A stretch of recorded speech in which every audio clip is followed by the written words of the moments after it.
De prime abord, le panafricanisme se perçoit à la fois comme une vision sociale, économique, culturelle et politique cherchant l'émancipation des Africains et visant l'unification des Africains du continent et de la diaspora pour une communauté africaine mondiale. Il se manifeste par un mouvement intellectuel et politique africain, mais aussi afro-américain qui considère tous les Africains et les peuples d'ascendance africaine comme homogènes. Ce courant a été créé par le premier président ghanéen Kwame Nkrumah de 1960 à 1966.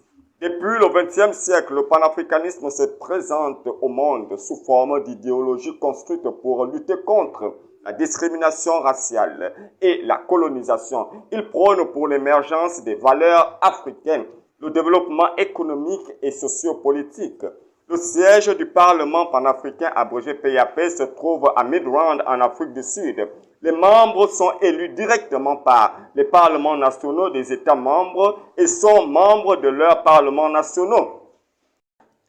Les couleurs du panafricanisme ont été proposées en 1957 et modifiées en 1964, puis repris en 1966.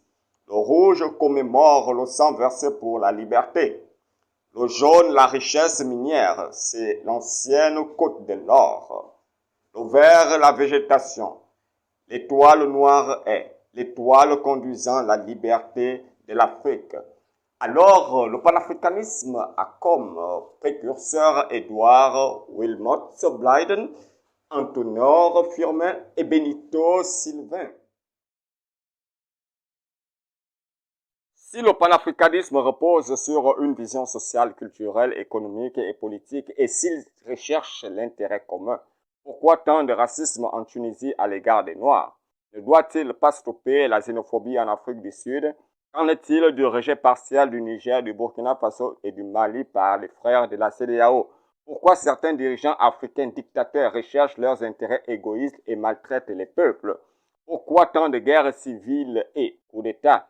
Le Parlement panafricain, en collaboration avec l'Union africaine, ont du fil à retordre pour résoudre ces conflits sociaux. Heureusement, le 9e congrès panafricain traite la question du renouveau du panafricanisme et le rôle de l'Afrique dans la réforme des institutions multilatérales. Mobiliser les ressources et les réinventer pour agir.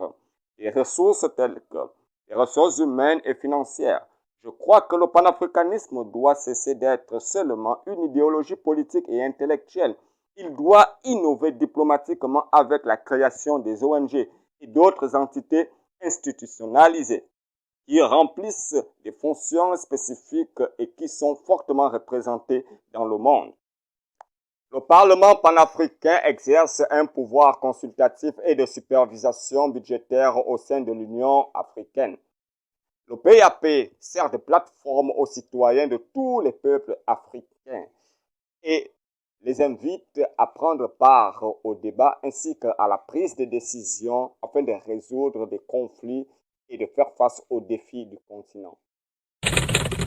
L'association éducative Apprendre c'est comprendre des jeunes leaders germanistes est une organisation à but non lucratif référentielle pour la promotion de la langue et culture allemande auprès des lycées et collèges du Gabon. Elle favorise un climat interculturel en donnant une place de prestige aux langues nationales au sein des clubs d'allemand. En effet, cette association a pour membre tout étudiant inscrit au département d'allemand de l'université Omar Bongo, tout élève membre d'un club d'allemand des lycées et collèges du Gabon, tout amoureux de la langue et culture allemande, tout défenseur des langues et cultures locales du Gabon.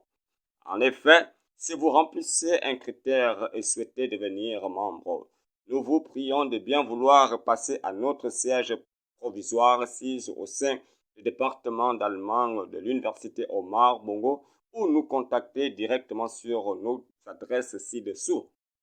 Plus 241 77 00 16 80, plus 241 62 37 87 12 ou par notre email austauschzentrum@gmail.com.